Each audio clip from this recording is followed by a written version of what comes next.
Saint-Esprit. Amen. Amen. Ok. Ce que nous avons dit là, c'était l'introduction pour nous préparer à entrer dans le livre du ciel. Okay. Volume ou tome 12, 24 janvier 1921.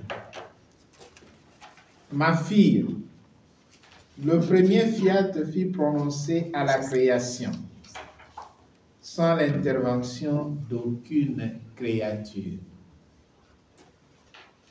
Le deuxième fiat fut prononcé à la rédemption, et j'ai voulu l'intervention de la créature, et j'ai choisi ma maman comme accomplissement du deuxième fiat. Maintenant, comme accomplissement, je vais prononcer le troisième fiat, et je vais le prononcer au moyen de toi. C'est toi que j'ai choisi pour l'accomplissement du troisième fiat. Ce troisième fiat fera compléter la gloire et l'honneur du fiat de la création et sera la confirmation, le développement des fruits du fiat de la rédemption. Ces trois fiat voileront la très sainte Trinité sur la terre. Et j'aurai les fiat voluntas tua sur la terre comme au ciel. Ces trois fiat seront inséparables. L'un sera la vie de l'autre.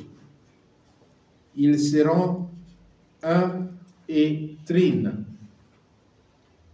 mais distincts entre eux.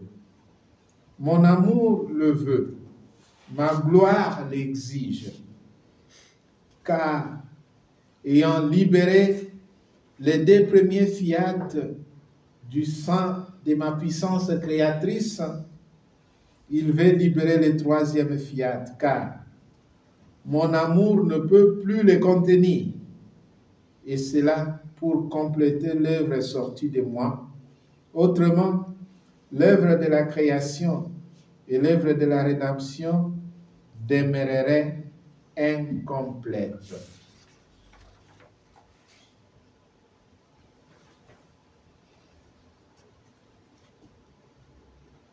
Au volume 15 ou tome 15, 11 juillet, nous sommes à la page 5, 11 juillet 1923, nous lisons « Ce sont des décrets divins. Ils doivent avoir le plein accomplissement. Et pour accomplir ces décrets, nous voulons nous servir d'une autre femme, qui est toi-même. Ce fut la femme, l'incitation, la cause pour laquelle l'homme se précipita dans ce malheur. Et nous voulons nous servir d'une femme pour mettre les choses en ordre, pour faire sortir l'homme de ce malheur et lui rendre son décorum, son honneur, la véritable ressemblance à nous, tout comme il fut créé par nous. Sois donc attentive. Ne prends pas les choses à la légère. Ici, il ne s'agit pas de n'importe quoi, mais il s'agit des décrets divins et de nous donner le champ pour nous laisser accomplir l'œuvre de la création et de la rédemption. Puisque le fiat voluntas tua doit servir toute l'Église, je t'ai confié à l'un de mes ministres afin que tu déposes en lui tout ce que je te manifeste sur ma volonté. Les biens qui s'y trouvent, comment la créature doit entrer en elle, comment la bonté paternelle veut ouvrir une nouvelle ère de grâce en plaçant ses biens possédés dans le ciel en commun avec la créature et lui redonnant le bonheur perdu. Sois donc attentive et sois-moi fidèle. Dans l'Évangile, selon Saint Jean, au verset 21 et 23, le Seigneur nous dit, « Crois-moi, l'heure vient où ce ne sera ni sur cette montagne, ni à Jérusalem que vous adorerez le Père, mais l'heure vient, et c'est maintenant, où les vrais adorateurs adoreront le Père en esprit et vérité. » Nous sommes donc dans le volume ou tome 12 où Jésus donne des orientations comme il a fait dans le chapitre 13 de Matthieu. Nous l'avons lu dans l'Évangile. Maintenant, nous lisons dans les livres du ciel comment Jésus explique la vie dans la divine volonté. Comment vivre cette vie dans la divine volonté. Un autre passage, toujours dans le tome 12, c'est celui du 8 février 1921. Jésus disait, « Ô monde inique, tu fais tout pour m'évincer de la face de la terre. » Tu fais tout pour m'évincer de la face de la terre. C'était aussi la première lecture d'aujourd'hui et l'Évangile. Pour me bannir de la société, des écoles, des conversations, de tout. Bannir de la société. Il y a un peu plus d'une année, un ami m'écrivait une lettre personnelle me disant « Père, priez pour moi parce que dans l'environnement où je me trouve, je suis enseignant. Il nous est interdit, il y a eu un décret de la commune ou de la province, il y a eu un décret qui nous interdit de dire aux enfants que Dieu a créé le monde. Parce que c'est contre la science. Vous vous rendez compte? Vous vous rendez compte? Ça, ce sont des réalités qui montrent que le démon est en train d'utiliser les êtres humains, les créatures, pour s'opposer à leur créateur.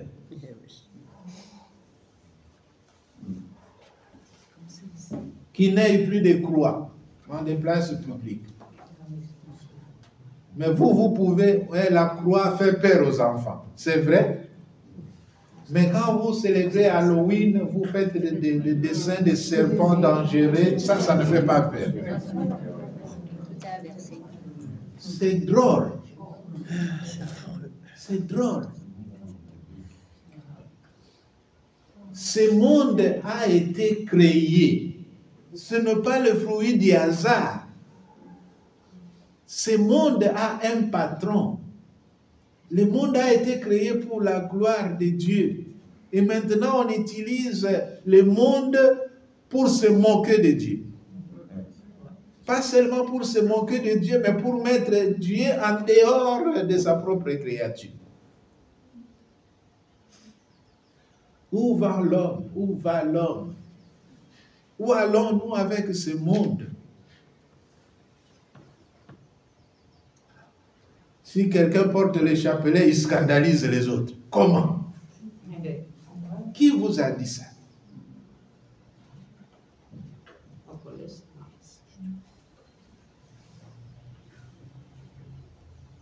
Donc, on détruit tout. On ne veut pas qu'on parle dans les places publiques de Dieu. Mais on peut parler des choses qui n'ont pas d'importance. Là, ça va. Oui. Je peux dire quelque chose. Mon mari, il est principal d'un collège. En 7 jours, il fait un métier. Et il a mis sur le métier à les prêtres. Oui. Il s'est risqué. Mais ça fait. Et seulement une personne de la pharmacie a dit, ay, pourquoi fait ça? Et ben non, ça va, il est enfant, il y a quelqu'un fort qui l'a intéressé pour rester prêtre. Et ça va, il s'est risqué, et c'est bien. Pour moi, ça, je suis content pour ça. Parce qu'ici, c'est très difficile, au collège. Je travaille au collège aussi.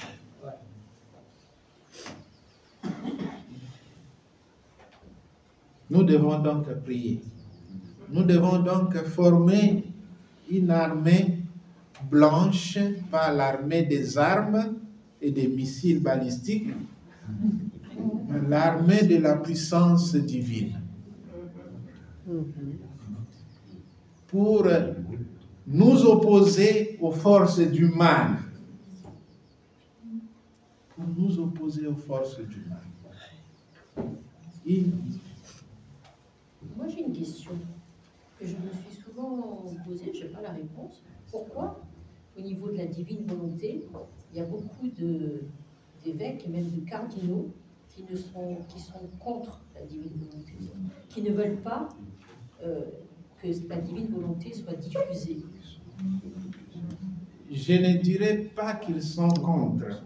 En tout cas, ils ne veulent pas diffuser l'information. C'est la pédagogie même de l'Église. Hein?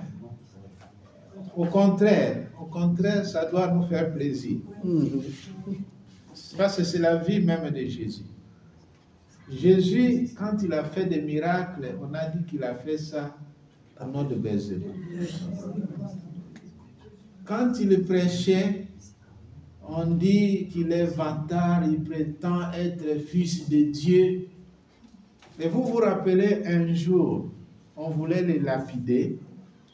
Il pose la question aux Juifs, pourquoi? Et il dit, j'ai fait tant d'œuvres au milieu de vous. Pour quelle œuvre voulez-vous me lapider? Vous savez la réponse qu'on lui a donnée. Il a dit, pour tout ce que tu es, ce n'est pas pour toutes ces choses-là. Mais seulement parce que tu prétends être fils de Dieu. Alors, il a continué sa vie dans la contradiction jusqu'à la croix. Et c'est seulement quand Jésus est mort sur la croix, un commandant a dit, vraiment, celui-ci était le Fils de Dieu.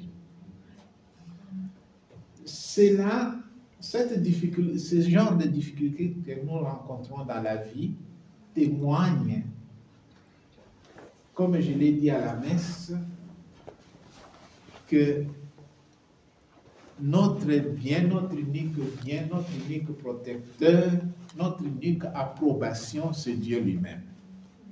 Nous ne sommes pas là pour nous faire approuver par les hommes. Si vous faites le bien, faites-le, même si vous n'êtes pas reconnu. Ok? Mais aussi l'Église, qui est mère et maîtresse, gestionnaire des biens spirituels, a le droit de mettre en observation n'importe quelle manifestation de l'esprit. Hein? Vous pensez que en France, vous avez Lourdes, non? Ces enfants étaient directement approuvés? Non. Combien de saints ont souffert? Tous. Vous savez que Padre Pio était même suspendu. 10 ans. Vous savez que Saint François d'Assise était banni par ses mêmes frères, Oui. ses enfants qu'il a formés. C'est la logique de Dieu. Jésus a été tué par ce peuple que Dieu a formé. L'unique peuple que Dieu a formé comme ça a suivi. À partir d'Abraham, il a fait des miracles comme la libération de l'Égypte. Il les a fait vaincre tous les peuples partout, dans tous les territoires qu'il traversait. Il leur a donné un pays où coule le lait et le miel. Et c'est ce peuple-là qui les crucifie. Et ce peuple-là qui continue jusqu'à aujourd'hui à attendre notre Messie. Jésus n'a pas été tué par des païens. Il a été tué, convoité par des gens, des grands théologiens. En fait, on peut dire entre parenthèses, la conférence épiscopale de ce temps-là qu'il a accusé. Oui, c'est ça, oui. Exactement. Les gens qui sont allés l'arrêter à Gethsémani, c'était des sacristains, des acolytes, les servants des messes du temple.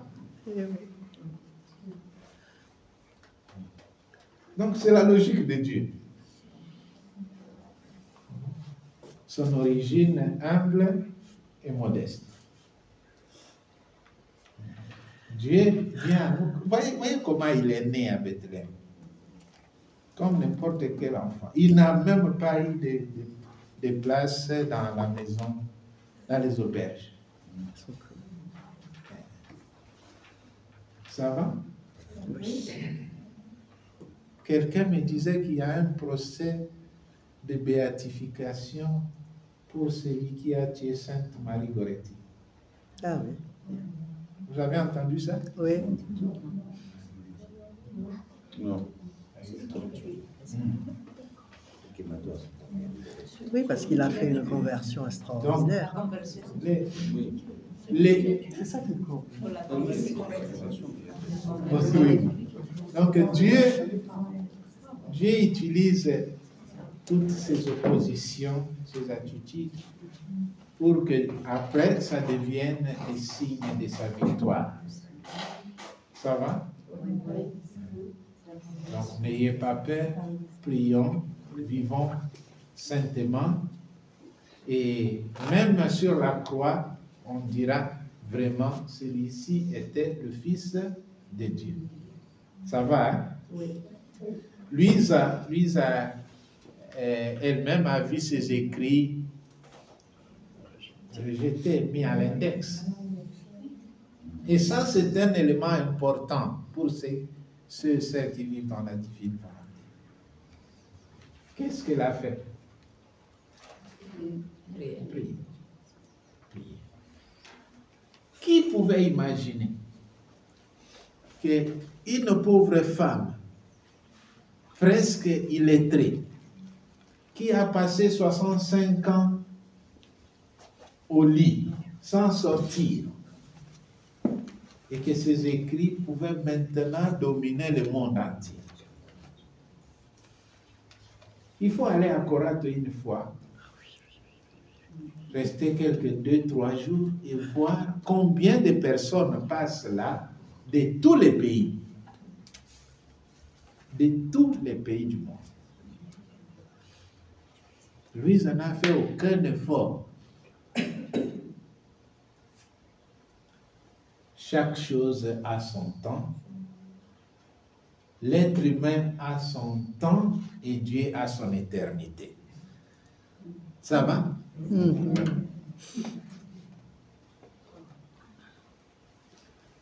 Alors, donc on parlait de détruire l'Église, tuer ses ministres, dit Jésus dans le tome 12. Ça va? Alors que moi, je te prépare une heure d'amour, l'heure de mon troisième fiat. toi, tu suivras ton chemin,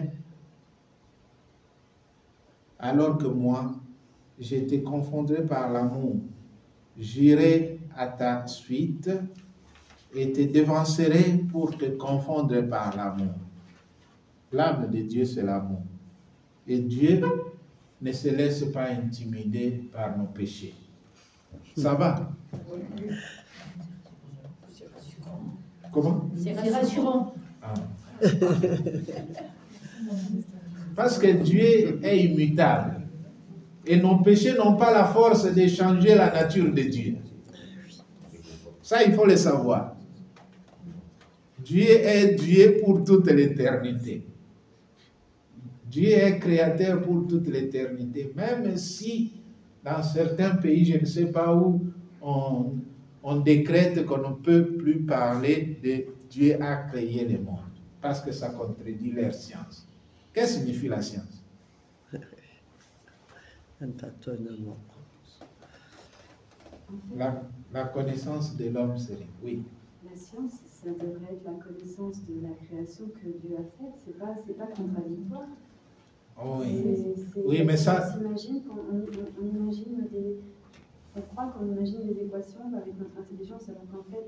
Je ne vous entends pas bien. Non, les équations que découvrent les mathématiciens, les astrophysiciens, etc., c'est pas eux qui les ont inventées, ils les découvrent. C'est ça, c'est une découverte. On découvre ce que Dieu a créé. Un tâtonnement. Hein. Et la création ne s'oppose pas. C'est ça. Les petits scientifiques qui le croient. Oui. Et parce qu'on en a fait un dieu science. Hein. Voilà, la science est devenue un dieu. Maintenant, les grandes puissances font la conquête de la planète Mars. Hein? Mais il n'y a personne qui se pose la question, comment se fait-il qu'il y a telle planète là, à telle distance, mais qui a mis ça là? Ce n'est pas la réflexion, ce n'est pas le résultat de l'imagination de l'homme. Ce n'est pas le résultat. Quelqu'un nous racontait, je ne sais pas quand, il dit, quand il y a eu la première conquête spatiale, il y avait un juif et un athée, quelque chose comme ça, un russe. Et quand ils sont revenus, l'athée a dit, nous avons parcouru l'espace et nous n'avons pas rencontré Dieu. Gargarine. On lui a fait dire ça.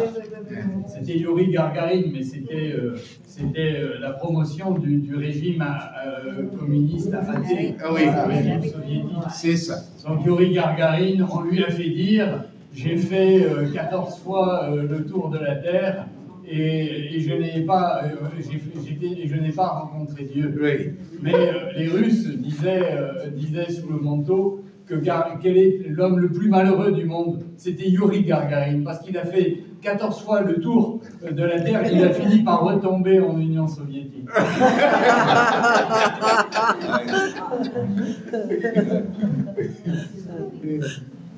Et l'antithèse de cela, c'est un autre qui dit, nous avons parcouru l'espace, c'est tellement immense et infini qu'il ne peut pas y exister quelque chose de pareil sans un créateur.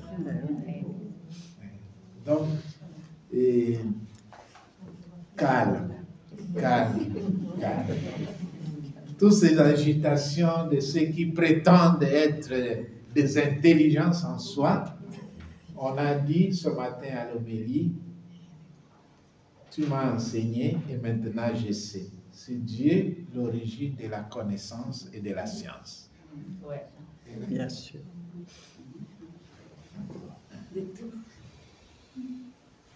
Okay. Mais pendant qu'elles s'occuperont de suivre leur chemin, moi je m'occuperai à ce que mon fiat voluntas tua ait son accomplissement. Pendant qu'il y a des oppositions, le Seigneur s'occupe de... L'essentiel, c'est d'être un bon chrétien. Ça va, hein? L'essentiel, c'est de convaincre le monde avec notre comportement évangélique. Vivre comme Dieu nous veut. contrafactum non argumentum. Si vous êtes bon, vous êtes bon. Même si le monde dit que vous êtes mauvais, mais vous, vous êtes bon. Moi, j'avais entendu parler aussi, c'est je ne sais pas de qui ça vient. Le sel n'a pas besoin de prouver qu'il est salé. Ah, C'est ça rejoint ce que vous dites. c'est ça. Ah. Donc, c'est cela. Je m'occuperai à préparer l'ère du troisième fiat, dans laquelle mon amour se manifestera d'une manière merveilleuse et inouïe. Inouïe. Oui, c'est inouï. Inouïe. Ah oui, je vais confondre l'homme tout entier par l'amour. Dieu veut confondre le monde par l'amour. C'est merveilleux. L'amour ne fait pas la guerre. Hein? L'amour ne fait pas la guerre. L'amour, c'est l'amour. Et Saint Paul VI disait, la charité et l'amour est la langue maternelle de tous les hommes. Tous la comprennent. C'est vrai ça. Hein?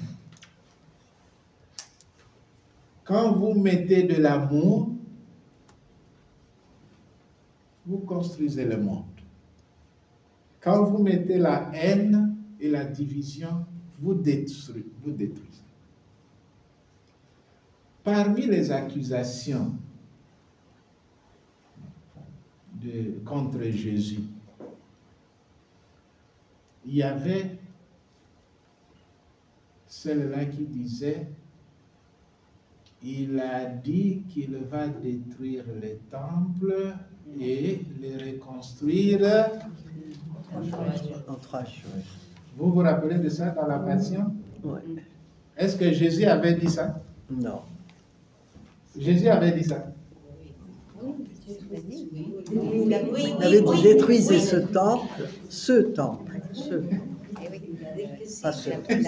Jésus avait dit qu'il va détruire les temples et les construire en 3 jours. Non, non, pas. Non, ce n'est pas le problème de son corps, mais cette phrase-là, que Jésus avait dit qu'il va détruire les temples et les reconstruire, Jésus n'a pas dit Il n'a ça. pas dit ça. Il n'a jamais dit ça. Il a dit, vous, Ouais, détruisez ces temples. Détruisez. C'est l'homme qui détruit. Et moi, je les reconstruis. Détruisez ces temples, je les reconstruirai en 3 jours. Jésus n'a pas dit que lui va détruire les temples. Vous voyez que même l'accusation même était fausse. Et puis, en cela, Dieu nous montre que Dieu est créateur. L'homme détruit ce que Dieu a fait et Dieu revient encore reconstruire, renouveler. Seigneur, envoie ton esprit, qu'il renouvelle la face de la terre. Renouveler. Faire revenir les choses comme à la création. Parce que l'homme, avec son péché de chaque jour, il a tout détruit. Même le climat a changé. Oui. Vous vous rendez compte? Même le climat a changé.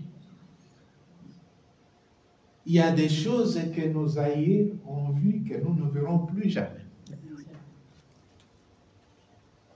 Des forêts dévastées. Toutes ces bombes qu'on envoie détruisent.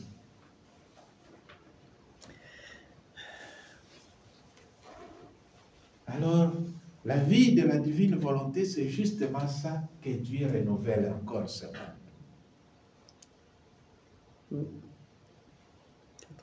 Le rappel à la créature, à l'ordre, à son poste et à la finalité pour laquelle elle a été créée. L'ordre. Et chacun à son poste. Nous sommes à la page 8.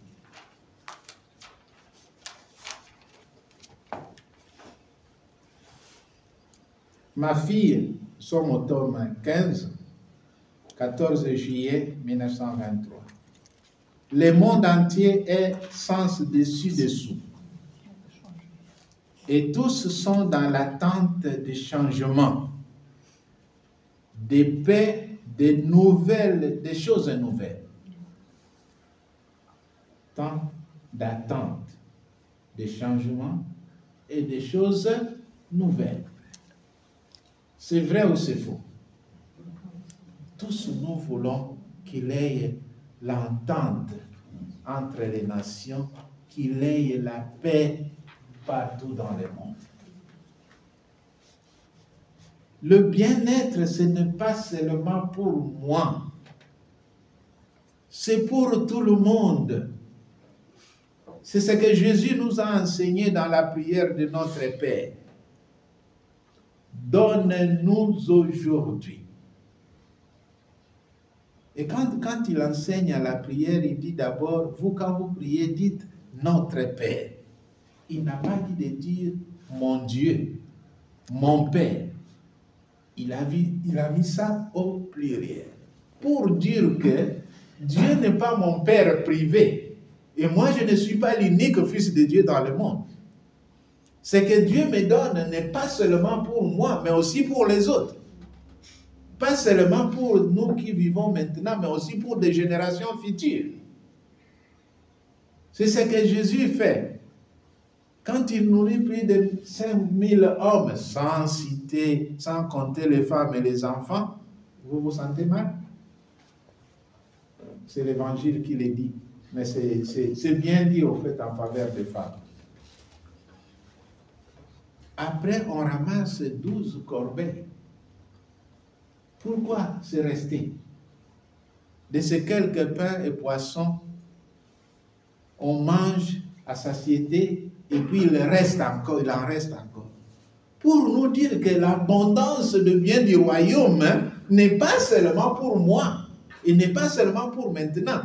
Encore 12 corbeilles restent pour les générations futures et ceux qui sont absents. Un chrétien ne pense pas seulement à lui seul. C'est de l'égoïsme. Et l'égoïsme, c'est le contraire de l'amour. Or, Dieu a dit qu'il va dominer le monde avec son amour.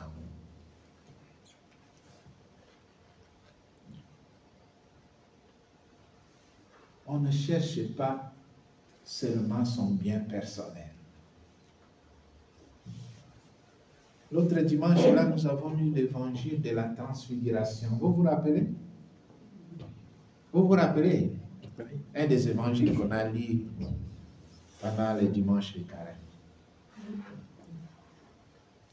Qu'est-ce que Pierre dit à Jésus? Il est beau de rester ici. Il est beau de rester ici. Mais pourquoi il le dit? L'évangile dit que Jésus, son visage était transformé. Il brillait, transfiguré.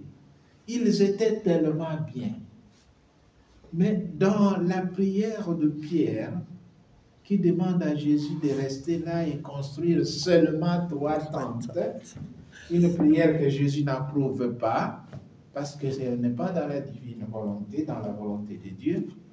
Et c'est pourquoi que la voix va sortir du nuage, celui-ci est mon fils, écoutez-le.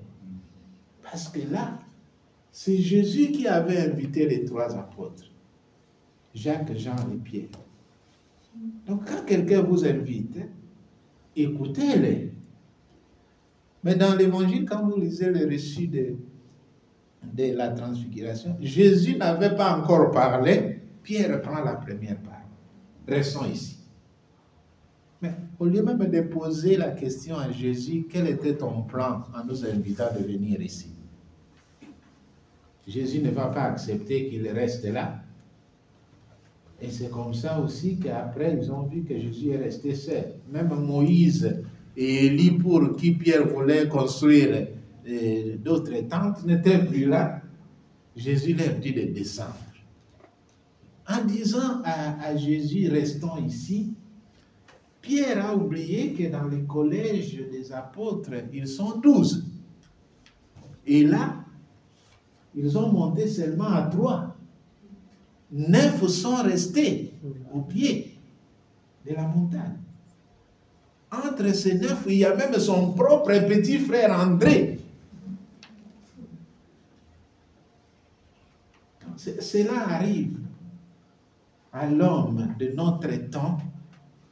Quand je suis satisfait, quand je suis bien, j'oublie les souffrances des autres. Restons ici. Restons ici. Les souffrances des autres ne m'intéressent pas.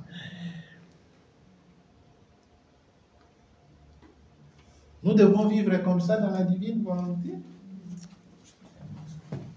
Jésus nous dit de descendre et rejoindre les autres que nous avons laissés. Rejoindre même ceux qui ne connaissent pas Jésus. Parce que quand ils descendent, lisez bien cet évangile, quand ils descendent, ils trouvent qu'il y a un homme qui s'est chamaillé avec les apôtres. Et Jésus pose la question: de quoi discutez-vous? Cet homme se permet d'accuser les apôtres, c'est Jésus. Mon fils est troublé par les démons, qui les jettent parfois dans l'eau, dans le feu, et ainsi de suite. Je l'ai amené chez tes apôtres, ils n'ont pas pu le guérir. Vous voyez?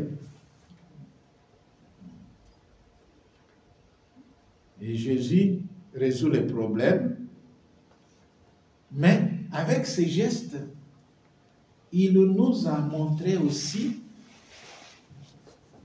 que la vie de la foi, ce n'est pas de résoudre tous les problèmes de la terre.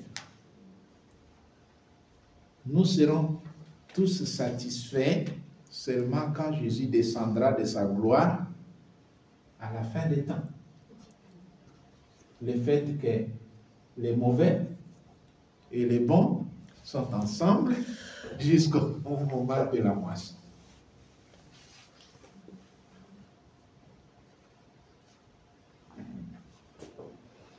Entre-temps, dans cette attente, tous sont dans la crainte. Et certains se préparent à de nouvelles guerres. C'est faux cela? Non. Certains se préparent à de nouvelles guerres. C'est toujours vrai. Je ne sais pas si c'est vrai, on a entendu parler d'un budget de 800 milliards d'armement. Frères et sœurs, dans votre expérience de vie, vous avez déjà vu une arme ressusciter quelqu'un? Non. Vous avez déjà vu ça?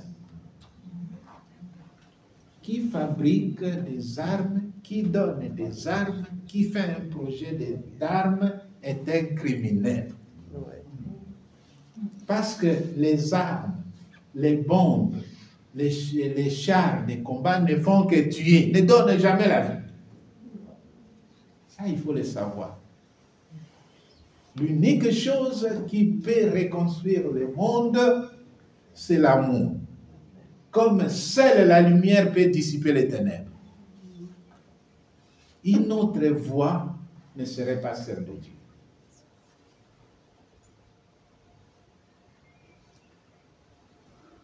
On ne peut pas prétendre sauver le monde en fabriquant des armes. C'est ce qu'ils disent.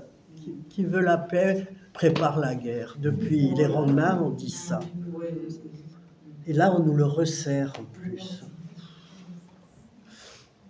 Il y en a qui préparent la guerre. D'autres espèrent de nouvelles conquêtes. Prendre le territoire des autres. C'est toujours vrai. Quand Louisa a écrit ça, on n'était pas encore arrivé à ce moment. Aujourd'hui, il y a des puissances qui sont en train de ravir le terrain des autres. Moi, je vais le Greenland. Moi, je vais la Syrie. Moi, je vais le Liban. Moi, je vais ceci. Eh oui.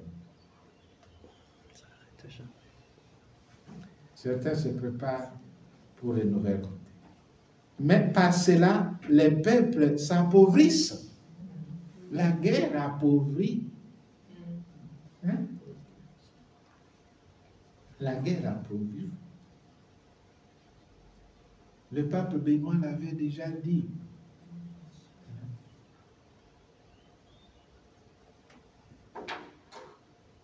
L'argent qu'on investit pour la guerre, c'était un argent jeté sur la mer.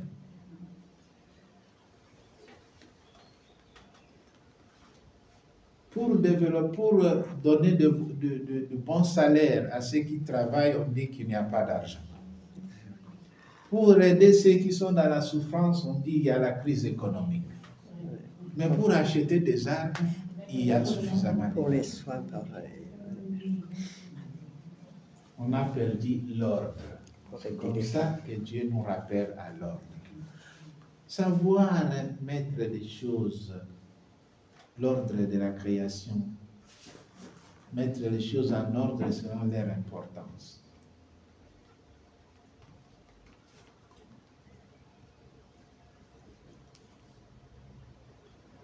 Ok, je vais presque finir ici. Il en va de même du temps présent. Comme il doit arriver le grand événement, l'ère nouvelle, dans laquelle la volonté de Dieu soit faite sur la terre comme au ciel, tous sont dans l'attente d'une ère nouvelle. Cette attente est un signe certain que l'ère est proche. Mais le signe le plus certain est que je suis en train de me manifester, ce que je vais faire, et que m'adressant à une âme, tout comme en descendant du ciel sur la terre, je m'adressais à ma maman. Je lui communique ma volonté et le bien, les effets de cette volonté contiennent, pour en faire un don à l'humanité.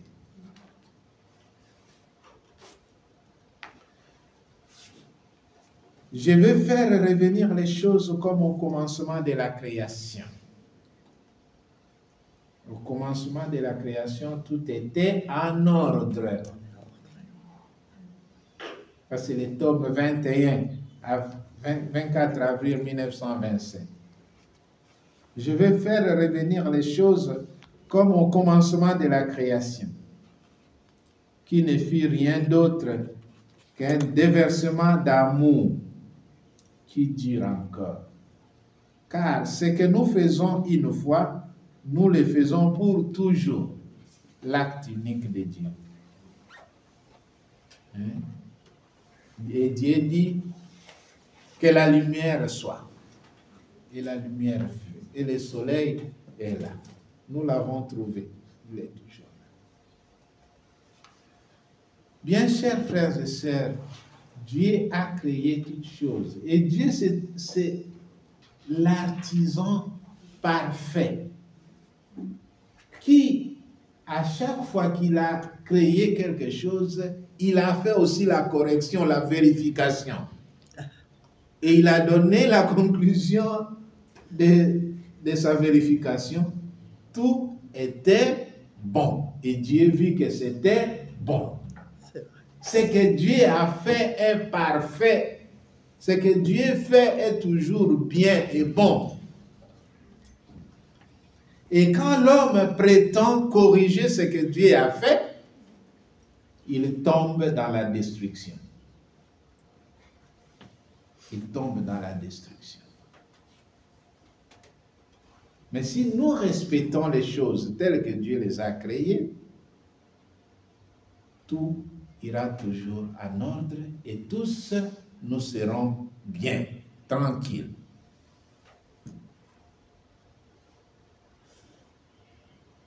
Depuis que nous avons vu les jours, nous avons toujours vu l'être humain marcher sur les pieds, non? Les pieds sur la terre et la tête en l'air. Mais il y a aussi, selon certains pays, selon certains peuples, la notion de la liberté. Ça va. La liberté, c'est aussi un don que Dieu a donné à ses enfants. Mais vous pouvez décider vous-même ici qu'à partir d'aujourd'hui, moi je vais marcher sur la tête et les pieds au-dessus. Et vous allez vous rendre compte vous-même jusqu'à combien de kilomètres vous serez de là-bas. L'ordre de la création. L'ordre de la création.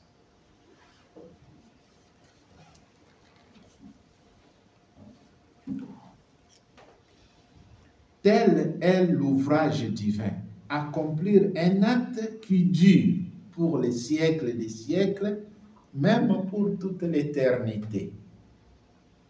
Même pour toute l'éternité. Oui, les puissants de ce monde peuvent décider de modifier qui était homme devient femme, qui était femme devient homme, mais demandez-leur de modifier le trajectoire de la translation et la rotation. Ils le feront? L'Orient sera toujours le lever du soleil et l'Occident le coucher du soleil. Ils ne le changeront pas parce qu'ils ne connaissent pas les formules de la volonté de Dieu, comment Dieu a créé. On ne peut pas dire à un homme, à un être humain, tu as une grosse tête. Mais qui connaît la mesure que Dieu a utilisée, la mesure exacte de la tête d'une personne? Et celui-là est né. Tu connais, Dieu voulait que l'homme, l'être humain, ait quelle statue? C'est vrai. Nous ne connaissons pas. Nous sommes nous-mêmes des créatures, des produits de ses mains.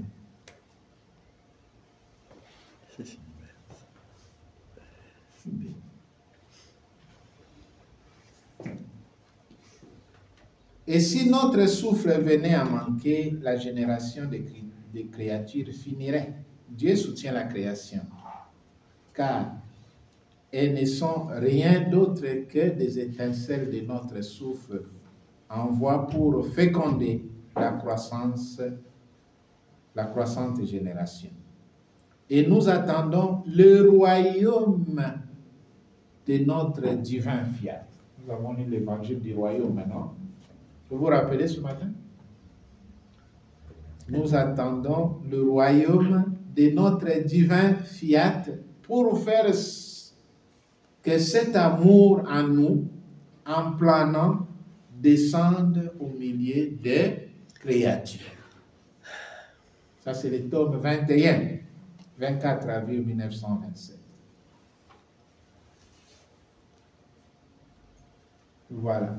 Nous pouvons nous arrêter ici. Gloire au Père, au Fils et au Saint-Esprit. Amen. Amen.